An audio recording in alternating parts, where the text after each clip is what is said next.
Welcome to the Outdoor Biz Podcast, where each Tuesday, your host, Rick Sayes, gathers around the mic with outdoor industry entrepreneurs, brand leaders, founders, and enthusiasts to share stories from the backcountry, the startup files, and the retail aisles. Rick's guests offer actionable advice to land your ideal industry gig, grow your outdoor career, or plan your next big adventure. Subscribe wherever you get your podcasts so you don't miss a single episode. And now, here's Rick. Hey everyone, welcome back. Have you wanted to sing the Russian National Anthem with an army general in a brothel bar in Yemen? Or get chased by pirates off the coast of Africa? This week on episode 338, Patrick Schulte of Wanderer Financial shares those stories and how he and his family live the wanderer life traveling the world. Welcome to the show, Patrick. Hi, thanks for having me. Yeah, this is going to be an exciting conversation. I always love talking to people who travel for a living. It's one of my goals. As soon as I figure out how to finance that, then I'll jump ship and do the same thing. You're good.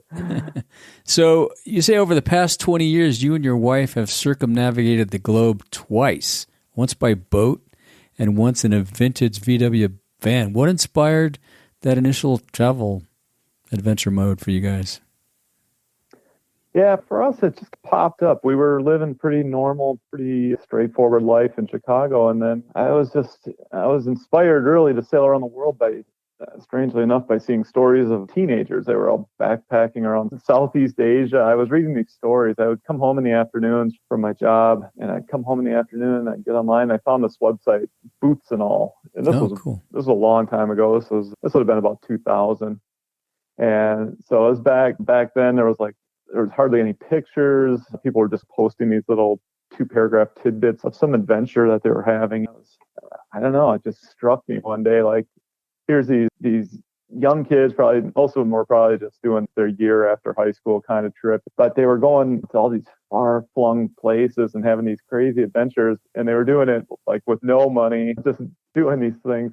And here I was 10 years older by now, and I had plenty of money, but just didn't have any adventures under my belt. I hadn't really been anywhere or done, and it just struck both me and my wife at the same time that we needed to do something. We needed to get out and see the world and have some adventures. So when we got old, we'd have some fun things to talk about. That's pretty cool. So you hadn't done any traveling. Had you done any sailing or anything? Any adventurous stuff like that? Or you were just a Chicago kid playing sports? I don't know. Honestly, we grew up in Minnesota, and the biggest adventure was just literally moving like a few hours away to Chicago. For us, we never traveled. Our families really stuck close to home. I don't think we had ever been out of the country, maybe except for maybe a pop across the Canadian border for a few hours or something. But right. Yeah, we'd never been on a sailboat. We'd never done any of this stuff. And so it was quite a 180 and hugely. Man, that's impressive. Good for you guys. That's awesome. Yeah. And so what mode of travel are you using these days? Yeah, we're back to boats now. We're in a transition period here between our third and our fourth boat, actually. So we tend to go through these periods, they tend to last 3 or 4 years. We go from boat life, and then we decide, hey, let's go do some land travel for a while. And so we'll switch to motorhomes, or the VW bus back in the day before kids, and then we go back to boats again, and it turned into a bit of a cycle with us. But this time we're actually going from boat to boat again. So that's cool to mix it up, though. I bet that makes it differentiated. And how did you learn to sail? Where'd you learn how to do that? Literally just got on a boat, our boat, bought a boat. Wow. Yeah, we just backed out of our slip in Florida and banged into a couple posts there on the way out of the slip. That's hilarious. And then got out into the open ocean and said, okay, here we go. Let's pull this big white thing up and see what happens. Wow, good for you. It was really just trial by error. We headed over from Florida to the Bahamas. Like immediately, we just set out and started the circumnavigation. But we went to the Bahamas first, and that spent about three or 4 months there. And that's really the prime area for learning to sail. It's the waters are shallow and sandy bottoms. It's a nice, safe place to weather's warm. Get your feet wet. Yeah, the weather's warm. The beaches are nice. It's a good place. So. How'd you learn how to navigate? How'd you do the navigation piece? Yeah, that was one of the things I think that really made this all possible was just technology had changed so much. Yeah, it's just all gone electronic. It's got to the point where you really just needed a laptop, or these days I literally only use an iPad. I just have an iPad. Wow, really? I have it backed up on another iPad in case the first one dies on me, but it's just straightforward and simple. There's always these old timers. They'll say, "Oh, what happens if all your electronics died?" Yeah. I don't know. Yeah. 20 years I haven't had that happen, so yeah, same. I guess I'll just keep pushing my luck and see how that goes. But yeah, it's pretty easy these days. That's very cool. So you just plug in your destination and the route, and away you go. Away we go. Yeah. Wow, interesting. You check the weather online, wait for a nice little weather window, and plug in your route, and off you go. And yeah, man, that's good to know. I got to get into that. Yeah, that sounds fun. I've never been on the sailboat. That sounds fun. Yeah, you should. It's great. Got to check it out. So where in the world are you today? Yeah, so today we actually just flew into Minnesota, we both grew up. We were visiting family for a while. We sold our boat in Aruba just like a week ago, because about 3 weeks ago we decided we were going to sail around the world again. And the boat we had in Aruba was a motorboat. It's called a trawler, and that one's not capable of crossing like the Pacific or Atlantic. So we bought a new boat, and that's in Mexico. So we hopped from Aruba to Minnesota, and we'll head from Minnesota to Mexico. Where in Mexico? It's in Puerto Vallarta. Oh, cool. Fun. Yeah. It just so happens that's where my kids were born as well. So cool. We spent a lot of time there. So we were really happy with that. That's where the boat was sitting. So it's kind of going home to us. We spent a lot of years in that area. I'll bet. Yeah. So let's go back before you got into sailing. How'd you get into stock trading? Yeah, I always knew I wanted to be a trader. That was the thing. I know most people go off to college and they figure out what they want to do. But like when I was about 16, I remember specifically like seeing on the nightly news back when there was like 4 channels. I'm dating myself. I was there too. Yeah, back then you had the nightly news. And then for about a 1-minute segment each night, they would recap the day's events in the stock market. And you'd always see these guys down on the New York Stock Exchange just yelling and waving their arms. It just looked really exciting. And I thought, man, I don't know. I was always good with numbers. I was a really good math student. And I don't know. It just struck me like early on, and that's for me. And yeah. So I went off to college, got a finance degree and an economics degree. And then I just out of college, I took literally the most basic entry-level job possible at the Minneapolis Grain Exchange, which is just this tiny little exchange in Minneapolis that traded spring wheat futures. But it was like a foot in the door. It got me going. And I don't know, another trader, head trader of this one firm, he hired me to be the head clerk, and he was just a great mentor and taught me so much, and really quickly just led me right into letting me trade for myself. And fortunately that all worked out right away. And so then a couple of years later, me and my wife decided to head off to Chicago, where the Chicago Board of Trade is, and that's where the real action is. So yeah, we just took off and went for that, and it worked out too. So, good for you. That's the major leagues in Chicago, right? And then New York. Yeah. It was, I tell you, man, I was just a young kid. It seemed like I was 26 maybe when I moved to Chicago, and I was trading for myself, my own account. So you just show up one day and you're standing at the edge of the pit looking in there, and there's probably 100 guys in the soybean options pit where I was going. And it's aggressive and loud. That's what I've crazy. Heard. Yeah. And it took me about a day to finally just go, you know what, I got to do it. And you just step in there and you wedge yourself into a spot and shoulder to shoulder, and nobody wants you there. Yeah. And then you just start going for it. Combat sport. Is it like, did you play football or anything? Is it like football or rugby or something? It is. Yeah. I grew up playing hockey. So, okay. And unfortunately, I'm a pretty tall guy. So I was able to really stand in that pit and be seen. You belong there. That's for sure. That's cool. Yeah. I fit in. And when did you start your blog, Bumfuzzle? I was just on that today. That looks pretty cool. I'm going to subscribe to that. Yeah. We started Bumfuzzle back in 2003, literally when we took off to go sailing. This was like early days of that sort of thing. So there just wasn't much out there as far as the travel blog and that sort of thing. And there certainly was no YouTube or any of that. So it was early days. So I was still had to teach myself how to make a website, like literally code this little website. And yeah, and it was just to share with family, a place to post pictures and let our family see what we were doing. But yeah, over time it just grew and grew, and now it's a big community. It's a lot of people. It's a lot of fun, and it's great for us to look back on and to have that. My wife and I just constantly looking at the website and reminiscing about something, or whenever something comes up and we're like, where was that we did such and such thing? And we can actually go look at it and remember it. Your kids will probably do that too as they get older. They'll look back, show their kids. I would have. Yeah, I really hope so. I imagine they will. It'll be a lot of fun for them to have all those memories. Most people these days, I don't know what people do really with all these pictures on their phones and stuff. It's like, how are you going to look back at those in 20 years or 30 years? So it's nice for me to have, here they are. Here's the good pictures. Here's the memories and the stories, and we can always just click back and see them again. That's pretty cool. I love the stories too. That's awesome. Yeah, you have a catalog of them. Yeah. Let's talk about some of those crazy things. You sung the Russian National Anthem with an army general in a brothel bar in Yemen. What was that like? That doesn't sound like such a great story with what's currently going on right now. Yeah, maybe not. I don't know. It could be even wilder now. Yeah, exactly. Yeah, we've had so many strange adventures along the way. We arrived in Yemen. We're sailing around the world. Yemen is supposed to be a dry country. So here we are. We're anchored in here, and we spotted this grungy bar at the edge of the port. And this was it's a filthy port. It's the port of Aden. I think just a couple of years earlier, the U.S. ship had been bombed there in the port. And it's an intense place, sketchy place to be. Yeah. Yeah, super sketchy. But we were young, and we were just, I don't know, carefree. We just went for everything and had fun.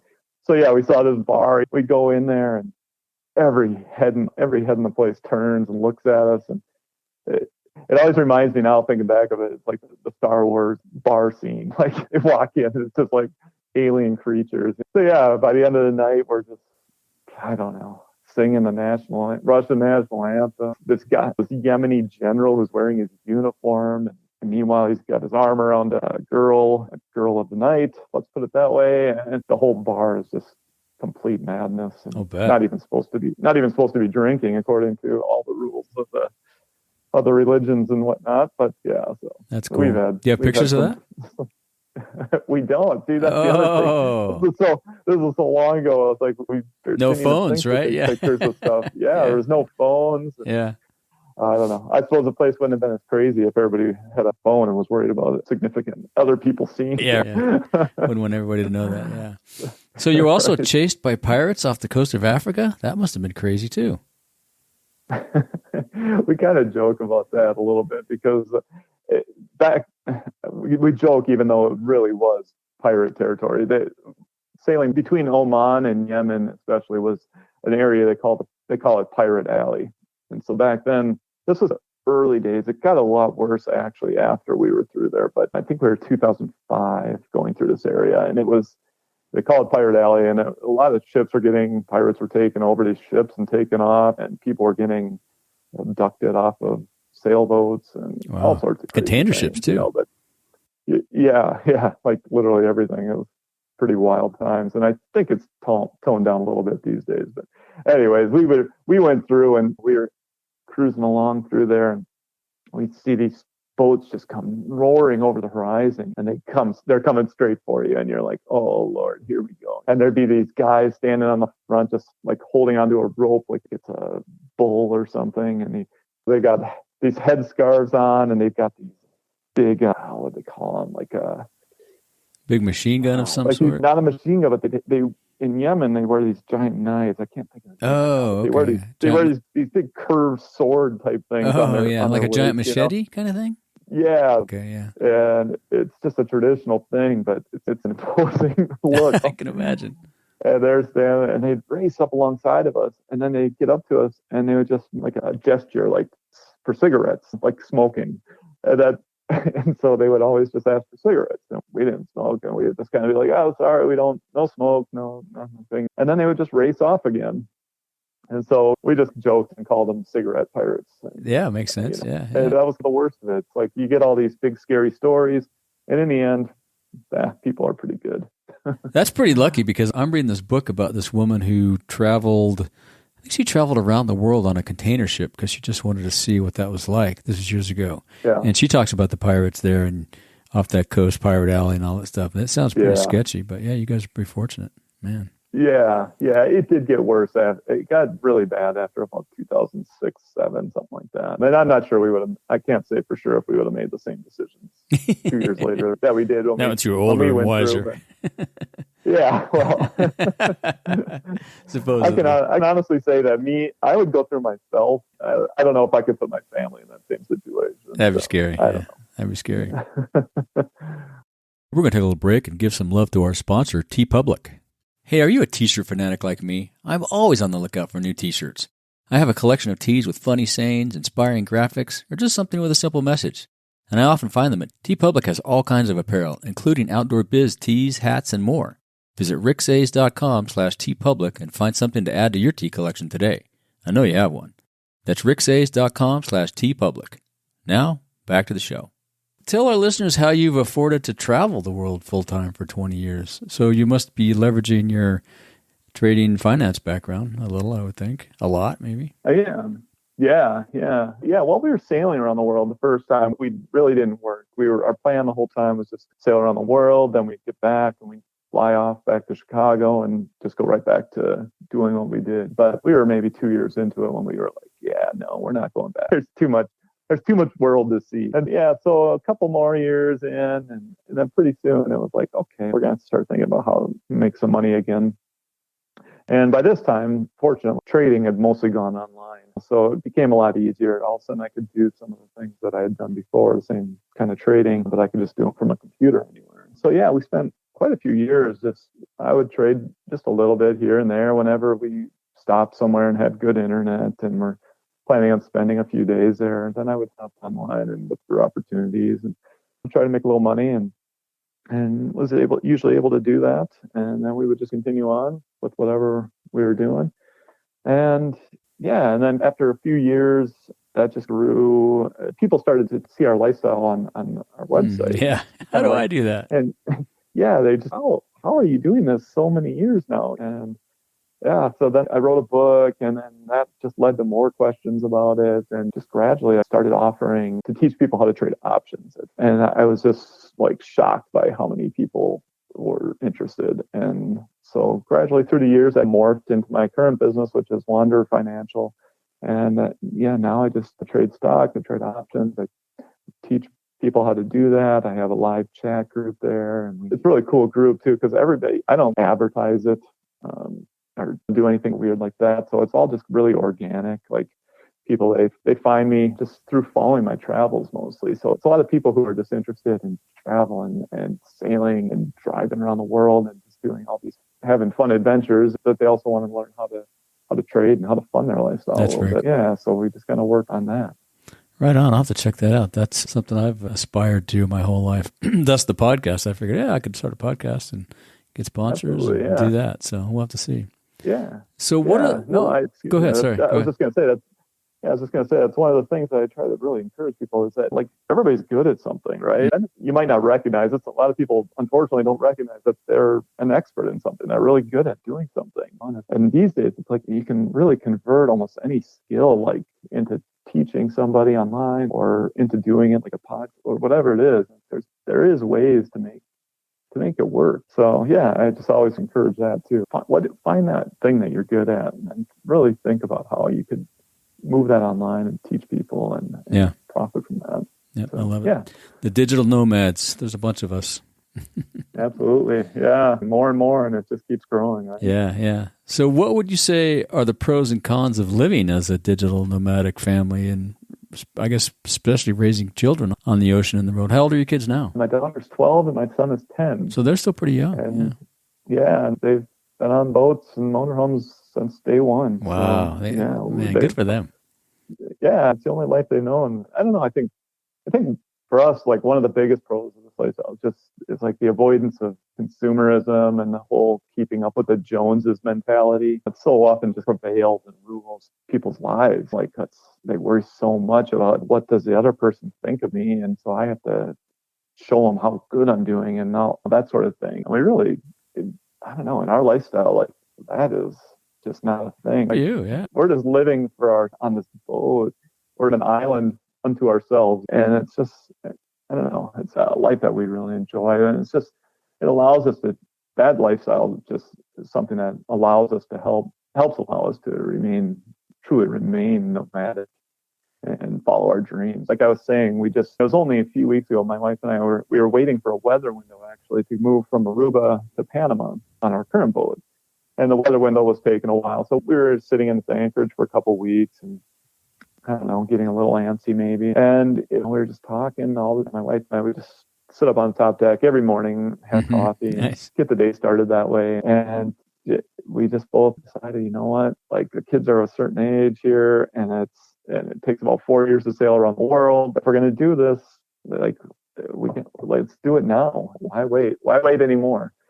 And so like overnight we made that decision, talked to the kids, everybody was on board. So we sold our boat, found a new one. Like it all happened inside of a couple of weeks. And this are the kind of things, these are things like if you were weighed down by possessions and things, these things take years of planning for people like that. But we're able to we packed our stuff into literally eight plastic bins. I saw that photo. Yeah, so we each have 2 bins, and we go check in at the airport with our 2 pieces of luggage, and off we go wherever we want to go next. And that's our whole life. Just took it with us.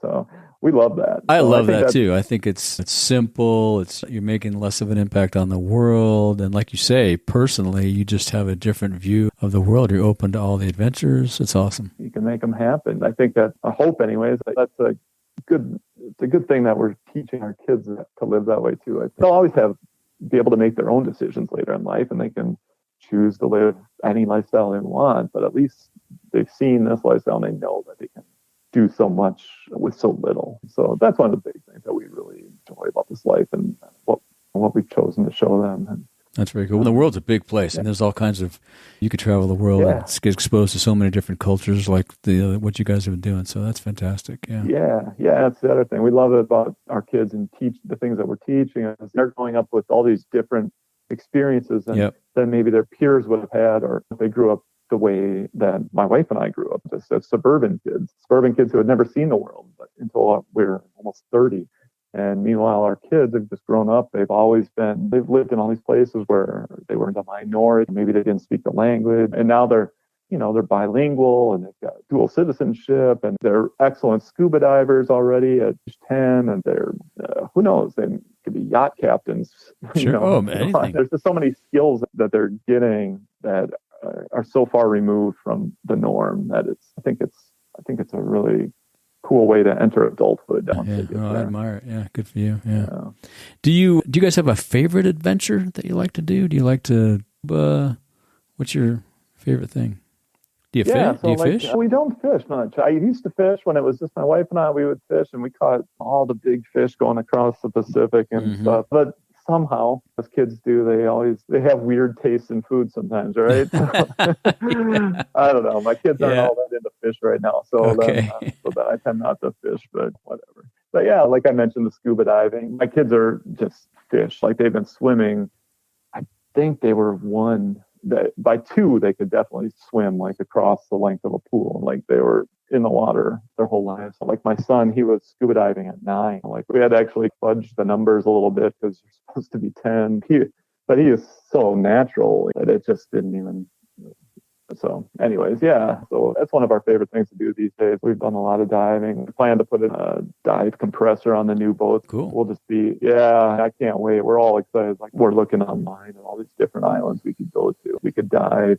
That's really what set our course on this trip, I think, is like, where's the next like epic dive destination? Yeah, it's a lot of fun. Sounds fantastic. Do you have any suggestions or advice for folks wanting to travel the world? Yeah, I just try to remind people that nothing has to be forever.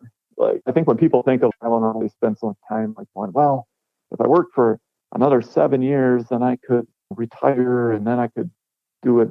I could travel the world forever or something. So I like to just kind of encourage people like, man, just do it like as quickly as you can. Get out there. And if it's only for a year or 2 years or whatever it is, like that's great. And you'll find a way to kind of to make it. You'll just find a way. If it's something that you if you really, like it, you'll want, figure it out, right? Yeah, if you truly love it, and that you'll keep going. That's what happened for us.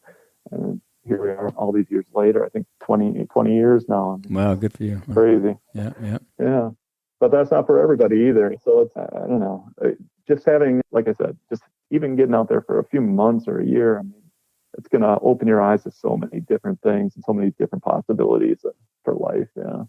Yeah. And like you say, you start doing it and you do just one step at a time, one day at a time. And next thing 20 years go by, or next thing 10 days go by, and you realize it's not for you and you do something else. You just shift, switch it up. Yeah. That's cool. Yeah. It's okay to switch things up. Yeah. Exactly. Do you have any favorite books or books you give as gifts?